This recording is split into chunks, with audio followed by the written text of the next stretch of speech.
చల్లిమిడి చేయడానికి ముందుగా ఒక 10 గంటలు కానీ లేదంటే ఒక రాత్రి అంతా కానీ నానబెట్టుకొని బియ్యాన్ని బాగా కడుక్కొని ఒక 2 సార్లు వడేసుకోవాలా.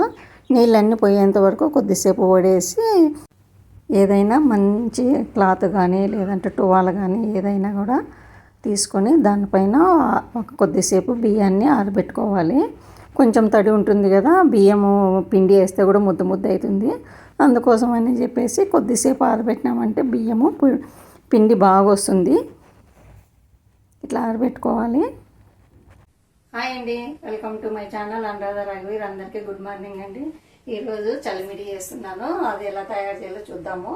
ముందు చలిమిడిని అంటే ఒక బియ్యాన్ని ఒక రాత్రి అయినా నానబెట్టుకోవాలా, లేదంటేనా ఒక 8 గంటలు 10 గంటలు బాగా నానబెట్టుకొని ఆరేసుకోవాలి కొంచెము. ఇప్పుడు తడి ఆరిపోయినాయి ఇవన్నీ. నేను ఆల్రెడీ చేసేసినాను, ఇదంతా చేసినాను. ఇప్పుడు పొడి వేస్తున్నాను బియ్యం పిండి. మనము చిన్నప్పుడు మేము చిన్నగా ఉన్నప్పుడు దోశపిండి, మా అమ్మ దోశపిండి దంచుకోమంటే దంచుకొని వచ్చేవాళ్ళము. అట్లా పిండి దంచుకోవాలి ఫస్ట్.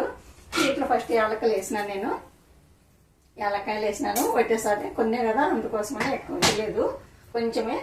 ఈ గ్లాస్తో ఒక గ్లాస్ వేసినాను బియ్యము, బెల్లము ఈ గ్లాస్తో 1/4 గ్లాసు బెల్లము. ముందు వేస్తున్నాను, పిండిని వేస్తాను. పిండిని వేసిన తర్వాత చూద్దాము.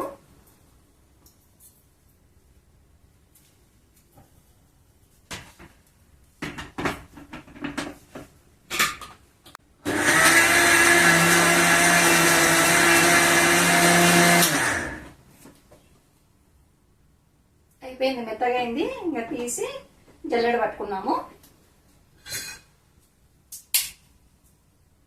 ఇది పానాసోనిక్ మిక్సర్ గ్రైండర్ కొత్తగా వచ్చింది ఇప్పుడు.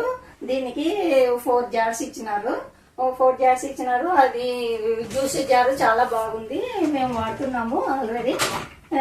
ఇట్లా ఇచ్చినారు కదా. దీనికి మామూలుగా అయితేనే ప్లెయిన్ ఇస్తారు, కానీ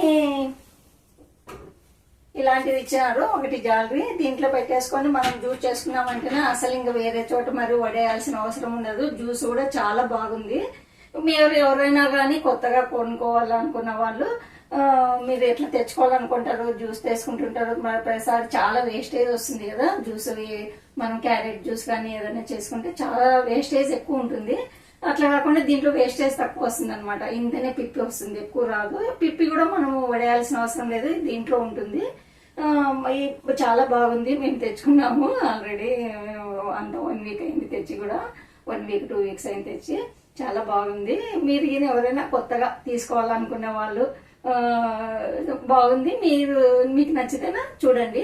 షాప్కి పోయినప్పుడు పానాసోనిక్ బాగుంది, మీకు నచ్చితేనా చూడండి. ఇదేమో ప్రమోషన్ కాదు, ఏం కాదు. మేము కొనుక్కున్నాం కాబట్టి చెప్తున్నాను. ఎవరైనా కొనుక్కుంటేనా బాగుంటుందని చెప్తున్నాను, అంతవరకే. మాకు ఇప్పుడంతా జల్లెడ పట్టేసుకున్నాము. ఇది జల్లెడ కూడా నా దగ్గర పిండి జల్లెడ లేదు మా దగ్గర. మేము దీంతోనే పట్టుకుంటాము, దీంతోనే పట్టేస్తాను అంతా. ఇట్లా జల్లెడ పట్టేస్తాను. ఇది కూడా బాగా వస్తుంది, కానీ కొంచెం జల్లెడ అంత మెత్తగా రాదు, కానీ బాగానే ఉంటుంది. ముందు స్టవ్ వెలిగించుకొని గోడంబి కొబ్బరిని వెలిగిద్దాము.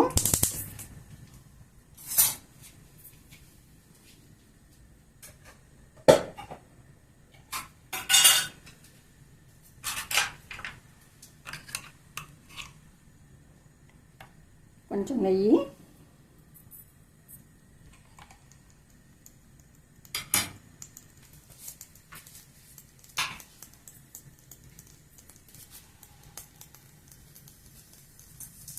ఫస్ట్ కొబ్బరిని వేయించుకున్నాము. పచ్చి కొబ్బరి తీసుకున్నాను నేను. మీ దగ్గర ఒట్టి కొబ్బరి ఉంటే కూడా ఒట్టి కొబ్బరి అయినా కూడా తీసుకోండి.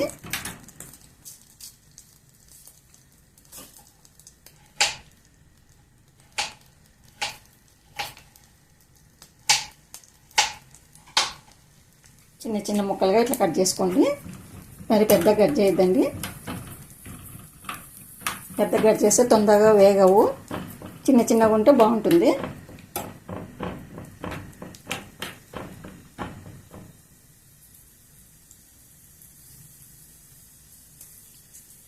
కలర్ వచ్చేసింది. ఇప్పుడు క్యాషూ నట్ని కూడా వేసేసుకున్నాము. క్యాషూ నట్ కొంచెం కలర్ వచ్చేటట్లుగా పెట్టేద్దాము. ఇంకా బంద్ చేద్దాము. ఈ వేడికే అంత బాగా కలర్ వచ్చేస్తాయి. ఇది పక్కన పెట్టేద్దాం. ఇంకా మరి స్టవ్ అంటించేసుకున్నాము.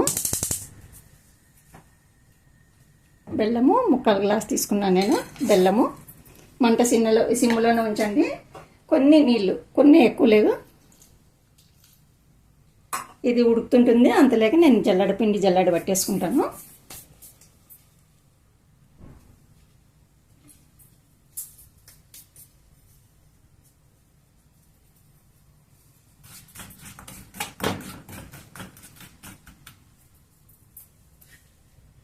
మంట సిమ్లోనే ఉంచండి.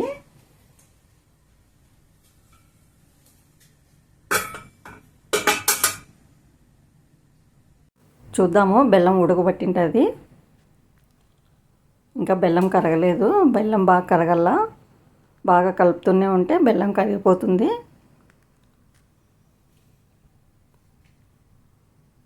మంటను చిన్న మంటనే పెట్టండి, పెద్ద మంట పెట్టద్దండి. పెద్ద మంట పెట్టిన వెంటనే పాకం వచ్చేస్తుంది బెల్లం కరగకముందే.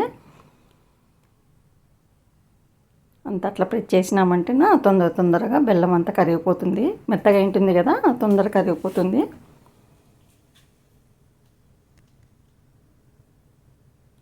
ఇట్లా కలుపుతూ ఉంటే మనకు తొందరగా కరిగిపోతుంది. ఇప్పుడు రాళ్ళు ఏమన్నా చిన్న చిన్న ఇసుక అట్లా ఉంటుంది కదా బెల్లంలో, ఇంకా వడేసుకున్నాము. కాఫీ టీ వడేసుకుంటాం కదా, ఆ జాలి గంట తీసేసుకొని వడేసుకుంటేనే ఇసుక అట్లాంటిది ఉంటే కూడా నిలబడిపోతుంది. ఎక్కువ శాతం ఏమి ఉండదు, కానీ చిన్న చిన్న పలుకులు అట్లాంటివి ఉన్నట్లున్నాయి. అంతా వడేసుకొని కడాయిని కూడా తుడిచేద్దాము. టిష్యూ పేపర్ కానీ లేదంటే మంచి క్లాత్ తీసుకొని తుడిచేసుకుంటే సరిపోతుంది.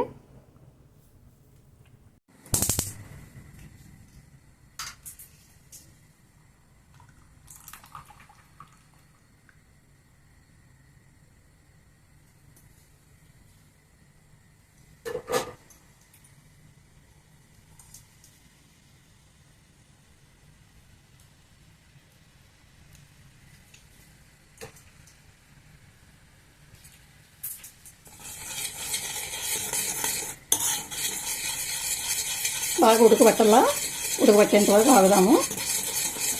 అది చూద్దాం ఒకసారి.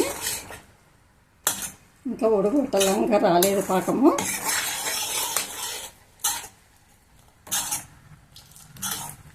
ఈ బుడగలంత పోతే అప్పుడు మనకి పాకం వచ్చినట్ల. లైట్ పాకం రావాలా, మరీ గట్టి పాకం రాకూడదు. చాలా బాగుంటుంది ఇది సలిబిడి. మీరు ఎవరైనా తిన్నారా? కామెంట్ చేయండి నాకు. మా సైడ్ తక్కువే ఉండేది, మా కర్నూలు సైడ్ తక్కువే ఉంటుంది. విజయవాడ సైడు ప్రతి ఒక్కటి ఏ కార్యక్రమం ఉన్నా కూడా ఈ చలివిడి తీసుకొని వస్తారు వాళ్ళు. ఏ కార్యక్రమానికైనా కూడా చలివిడి, ఈ చలివిడే ఉండాలి వాళ్ళకి మెయిన్. చూద్దాం ఒకసారి.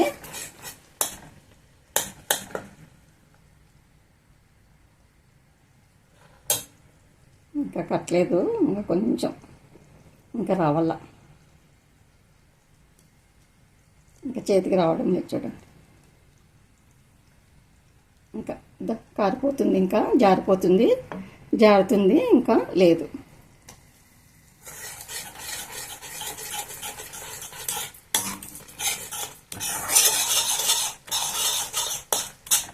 చూసుకుంటూనే ఉండాలా, లేదంటే గట్టిగా అయిపోతుంది పాకము. చూద్దాం ఇప్పుడు.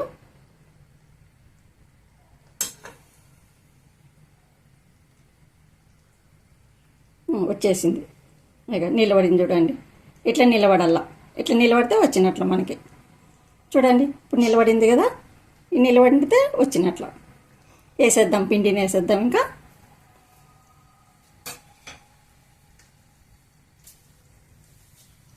కొంచెం కొంచెం వేసుకుంటా కలుపుకున్నాము.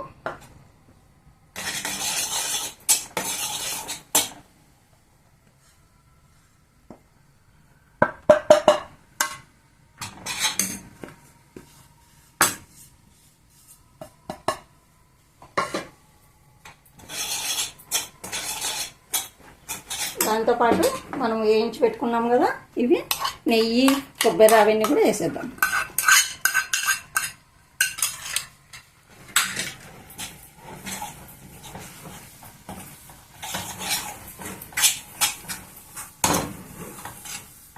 కొద్దిసేపు స్టవ్ బంద్ చేసుకున్నాం. ఇంకా ఈ వేడికే సరిపోతుంది.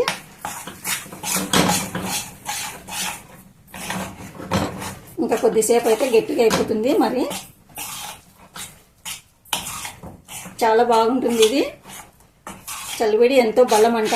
వాళ్ళు ఎక్కువ తింటారు ఇక్కడ. అక్కడ విజయవాడ సైడు ఎక్కువ తినేది దీన్ని. మన సైడ్ తక్కువ తింటాం మేము. కర్నూలు సైడ్ మేము తక్కువే తినేది.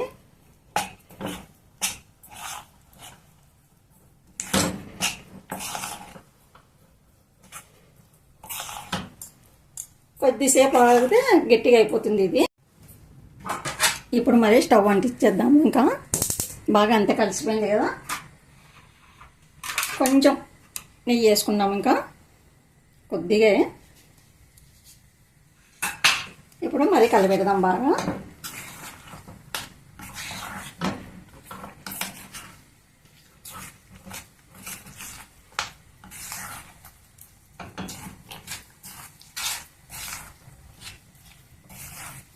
కొంచెం నెయ్యి ఎక్కువే పడుతుంది దీనికి.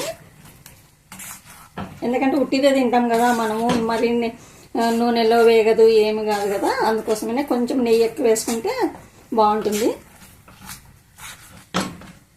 అయిపోయింది. బంద్ చేస్తున్నాను నేను. ఇంకా కొద్దిసేపు ఆరనిచ్చి మనము తినేయడమే. ఇంకా అయిపోయింది. చూసినారు కదా.